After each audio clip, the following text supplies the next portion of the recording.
Welcome in. Friday, 6:30, July 10th, 2020.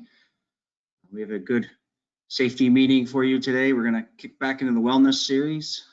Before we pass it over to Amy, I would like to quickly start for the code of conduct. Strive to maintain a positive and professional image of ECI to our employees, our clients, vendors, subcontractors, and the public. With everything that's going on, I think it's very important that we maintain positivity to one another and all of our fellow Vermonters and really everybody. It's definitely, it's nice to go to work and see smiles and be positive to one another. It makes for a nice, convenient day, good day when we can do that. Some quick safety news. We went another 7 days without a recordable injury. So let's keep up the JHAs. It's a very important safety system for what we do, is continue to discuss those hazards on our job sites, how we're going to mitigate those, and keep up the good communication when it comes to safety. Today's going to be extremely hot. I'm sure it's already affecting, just waking up this morning, it's just the air is just sticky. So again, high index or the heat index value is going to be the mid to upper 90s today. So again, just start drinking water right now, and don't forget to mix in a little electrolytes, some type of Gatorade. Again, if you do overcome with heat, it's just shade, rest, and hydration, and let us know, and we'll be out there to help you out. But again, just take it easy today. Look out for one another. If someone's becoming overcome by heat a little bit or looking a little drowsy, let's put them in a vehicle with some AC and let's just take it easy. It's going to be extremely hot today.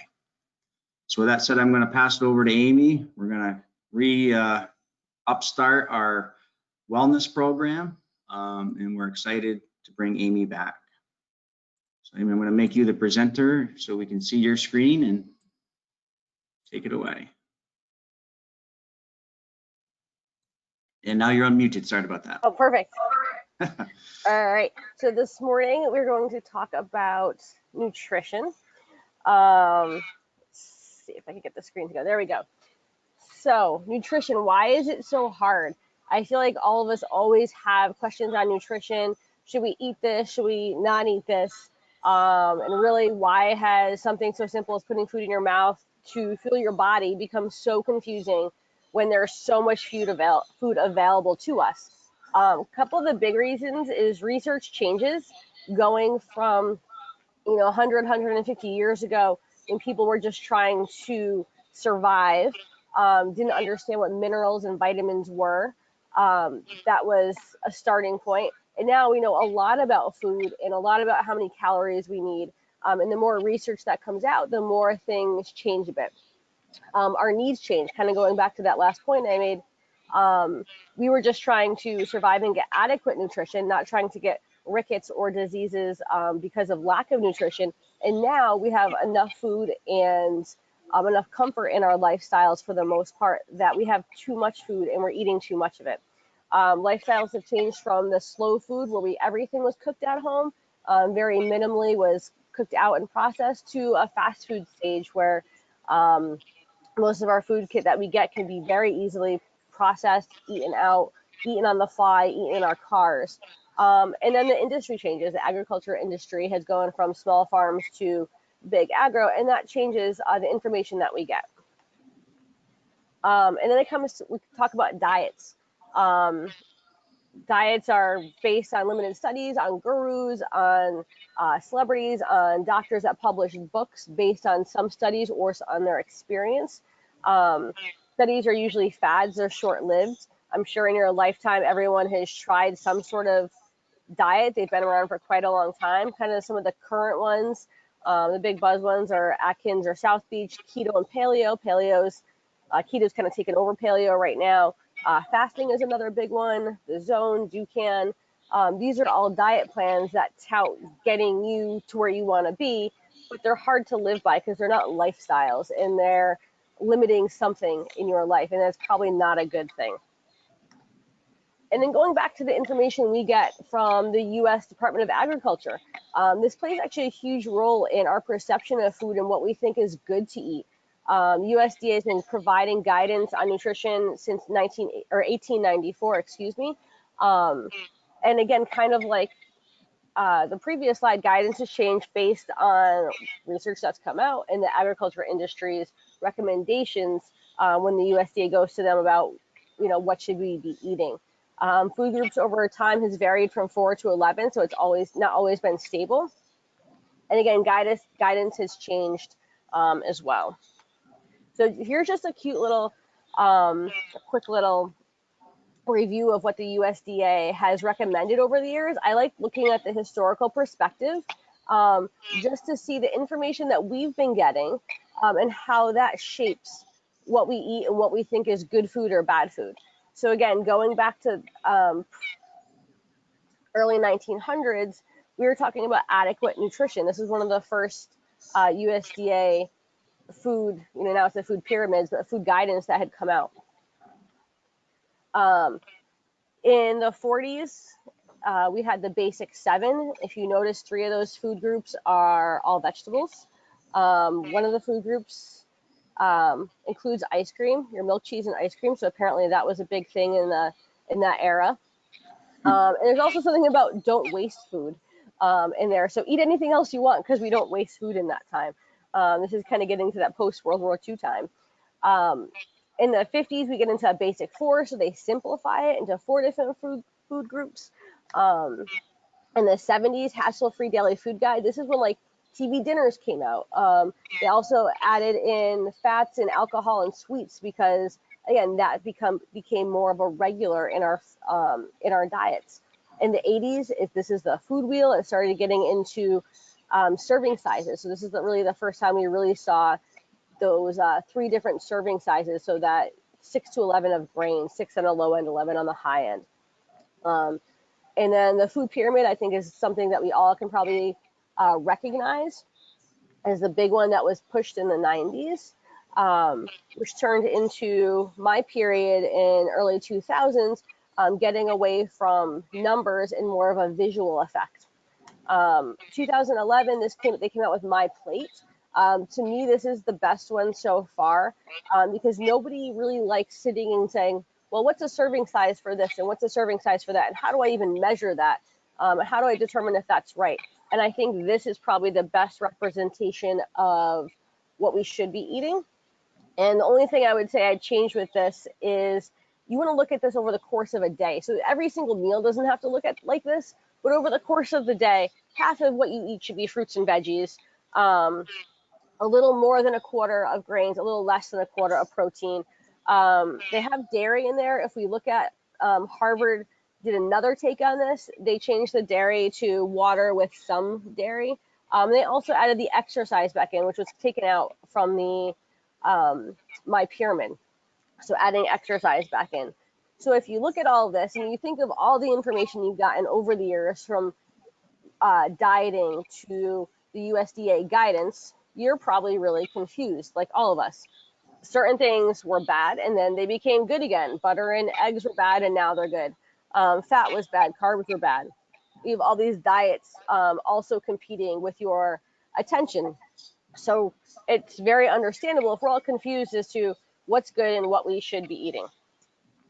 I really like Michael Pollan saying, eat food, mostly plants. And I think that kind of sums up the basics, really trying to go back to minimally processed foods, eating plant-based as much as possible, but still obviously proteins and carbs are very much needed in our diet and just doing that in a healthy way. So if you're thinking, where do I start? Biggest thing is to write it down. Start writing down what you eat. Sometimes just getting a visual of what you're putting in your mouth throughout the day can be really helpful. Thinking about, does your food intake over the course of that day resemble My Plate? Is half of it fruits and veggies and the other half carb and protein? And then challenge yourself for a week to change just one thing. You don't need to change your whole diet. You don't need to say, I'm scrapping everything I usually eat, because that usually doesn't work. That's what dieting is. And just change one thing. and start with the easiest thing to change. You want to be able to accomplish something. You want to be proud of yourself for doing it, and that'll motivate you to change another thing. So here are kind of some unhealthy and healthy choices. I really want to make you notice that you could eat healthy anywhere. So most of you guys at this time of year are on the road a lot. You guys are up early, you're out driving, you're coming home late, and you might not necessarily have the time to make everything that you're eating. And we're in Vermont, we don't have fancy restaurants everywhere. We tend to have the convenience stores that stock up pretty well on things. So instead of walking into the convenience store and getting your Hostess donuts and your light and sweet coffee, so lots of sugar, not much else in this breakfast, switch it up for a breakfast sandwich, coffee with a little milk and no sugar. So you're getting a little more nutrients and minerals, more protein, better carbohydrates out of this breakfast. For lunch, if you're going to Subway and getting a triple meat sub and a bag of chips, that's pretty heavy on the protein, which in the US, most of us get too much protein. So change that out for a sub with chicken or a single meat if you're not a chicken person. Add lots of veggies to that. Adding something like pickles could add that saltiness and crunchiness that people like. Some kind of spicy like chipotle dressing that again gives you more flavor. Changing up those chips for some baked lays, and then maybe adding an apple in there. So again, all these things you could get at the same place. It's just making better choices. If you're one of those diet soda, Gatorade people, and again, day like today, Gatorade's awesome. You really need to get those electrolytes in, like Matt said. But having them regularly when you don't need that isn't necessarily healthy. So changing that for a seltzer, if you like that little sweetness, add some juice to your seltzer. Changing up your bag of candy for dried fruit and nuts. You're getting that sweet and salty in there as well. And changing up your candy bar, which usually offers some protein to it. So those little protein packs they have now that usually has like a little piece of meat, a little piece of cheese, some nuts, and those are a better source of some protein and some sweets. If you're a person that likes to cook at home, start with some meal planning. Prepping and cooking ahead earlier in the week or twice a week can be really helpful.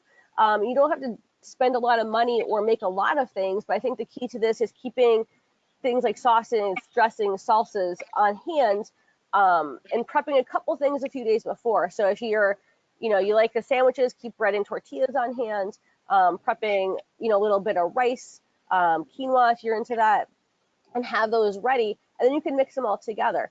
And then have fresh fruit or veggies ready as well. So you can just, again, pick those up and go. So even if you're out early, you can make some smart decisions. So kind of went with the chicken. What do you do with just some basic grilled chicken? You could do a barbecue chicken salad sandwich with that. Again, something, if you already have the chicken ready, add some barbecue sauce, slap it on a sandwich, add some veggies if you got them. You could do a chicken burrito with that. You could do a chicken salad sandwich. And then again, having stuff cut up and ready, they have grab and go salads now. It's in a bag, mix it all together, have some veggies or a small bag of chips or chocolate bar. Again, you don't want to deprive yourself, but you also want to balance that with not just eating the chips and chocolate bar for lunch, but adding it to a really healthy diet otherwise. Individualized diet. So some people do need to be on gluten-free, sugar-free, low salt, low cholesterol. Those are all things that really should be discussed with your doctor, whether you need to be on that or not. There's a lot of hype on gluten right now, but not everybody needs to be on a gluten-free diet. And same thing for like a low salt, low cholesterol. Not everybody needs to be 100% focused on that. So if you have those issues, you should definitely be talking to your doc. If your doc isn't well versed in nutrition, talking to a nutritionist or somebody that is, to give you some better guidance on how to make meals based around that. So this is one of my favorite quotes about food and diet is, let food be thy medicine and medicine be thy food. This was written many, many years ago. And if anything, let this be your guidance, is food can make you feel better or it can make you feel worse. So if you choose to make you feel better, it can go quite a long way. Thank you. Thank you, Amy. Just one follow-up question. If we have any employees that are interested on more resources or information, can we contact you over at PT360? Oh, for sure. Lisa does health coaching. Lanaya does health coaching, and most of us are well versed in nutritional needs. Awesome. Thank you. So, thank you for your time, and we appreciate, and hopefully we'll see you soon for our next wellness series. For sure. Thanks for having me again. That's good hearing your voice again, Amy. Thank you. Thank you for being here. Okay, Ken, I just switched you over. You should be popping up here. Go my screen, and then I'll pop up the email. Do you see it on your screen? Yes, we can. Okay, good. All right, whoops. Try that again. There we go. So this morning we had the personal wellness, the importance of nutrition, and indeed it is important and will make you feel better and perform better in a lot of ways. So for announcements, the only thing I have is the 2020 Health Declaration Form. And this is something required by the federal government, I believe, and it's required so that they can keep track of who has health insurance and who doesn't. That's really the only purpose, and I think we get charged for people who don't have insurances and stuff like that, but it's a simple form. And I've got a link right here. I'll link it in a moment, but all you have to do if you're on our health insurance, just hit check circle 1. If you're a full-time employee but not on insurance, you check 2, and if you're part-time, you check 3, and they need to be filled out on the top with your signature and everything on the bottom. If you have questions, you can contact Sarah, and they have to be submitted by the end of the month. So I just clicked on the form, very straightforward. Name, social security number, date of birth, and then my employer offers it, and I have accepted, or my employer offers it and I am not accepting it, or I have other forms of coverage. So that's as straightforward as it is. You certify the information, do your signature, and you see this is a Vermont form. So I guess it's Vermont Department of Taxes that's most interested, for obvious reason. They want to collect more tax. So let's see, back to the email. So that's all we have for announcements. On the COVID policy side, there's no changes, but they're all here as a link for you to look at in case you need them for reference. For projects this week, we are profiling the Burton Island Waterline Improvement Project. It's a one that we visited earlier in the year during the winter months, and now we're finalizing it. Burton Island's up in Lake Champlain, just off from the town of St. Albans. And it's a state park. If you've never gone to Burton Island State Park, it's a great place. There's a campground, there's a marina. You can stay overnight in the marina. Obviously, you can in the campground as well. There's, I think there's still a ferry. I'm sure there's a ferry that still shuttles people out there, assuming, I'm pretty certain they're open mostly for full service right now. You would obviously check first. I think they take reservations for boats and also for the campground, but it's a really neat place, really isolated part in the lake. So anyway, we were contracted with the state of Vermont to install a new water line system, pump improvements, and intake system, and the on-land portion of work was started last fall and continued through some of the winter. The final work was to drill the intake into the lake, which was completed last week, and some additional tie-in work that is ongoing. So the bore was about 355 feet long with a 3-inch diameter HDPE pipe. The end will receive a strainer anchored to the lake bottom. And so here we are drilling out on the land side and mixing some mud. See, we have at least some smaller mid-size equipment. I shouldn't say smaller. Certainly the truck is got out there. We have a landing craft we rented from a local guy, or provides a man and the landing craft. The landing craft is essentially a barge with sides on it that you can haul equipment in. And this barge here, this was used for working out on the lake side and also for collecting slurry from the waste slurry, it served as a tank. And that was rented from Lake Champlain Transportation. And this is on the lakeside as we're working and installing the pipe and pumping the slurry back. And then at the end, we pull the spuds. Spuds hold the barge in place. And there's the Miss Piggy, the little tugboat owned by Lake Champlain Transportation, just starting to push off to head back to Burlington or wherever they were, eventually to Burlington or Shelburne for the Miss Piggy, but wherever we are unloading our equipment. And I have a YouTube video. I'll click it in a moment here. I just want to get down to the photo archives. This was back in 2005 in the fall, and this is a different Burton Island project, and this was a landing craft, a different landing craft than we're using this time, but you can see that it's big enough for a truck, just barely. And we were being hauled back and forth from Kildare State Park on the St. Albans side to Burton Island. So now I'm going to go back to YouTube. I'm going to click the YouTube, Matt, and then we'll give it a moment and you can take over the screen. The YouTube is an underwater video as the pipe is being pulled in to the borehole. You can pull the screen back from me when you're ready, Matt. Hopefully it'll launch here and launch quickly.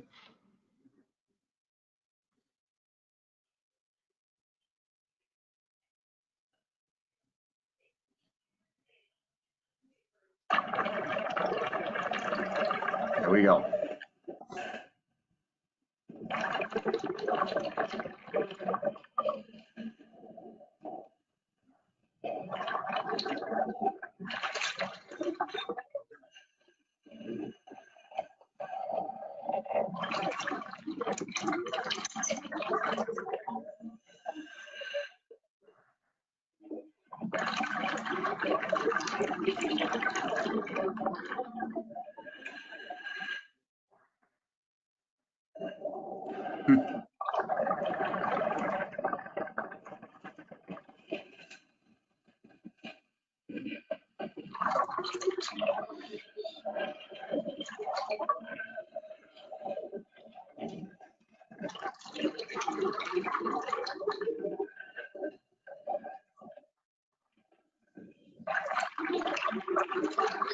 I think we're having a little bit of technical difficulties. Okay, well, take it on back. Okay, yeah, it seems to be working a little slow, but you can kind of understand it. It's kind of going in and out, so that's really cool. And thanks for sharing. We can look at it again. Oh, good sized fish there, passing through. All right, everybody, let's beat the heat today. Let's stay safe. And again, we're here to help. Call health and safety if you have any questions or concern, and have a great weekend. Have a good day. Take care, Matt.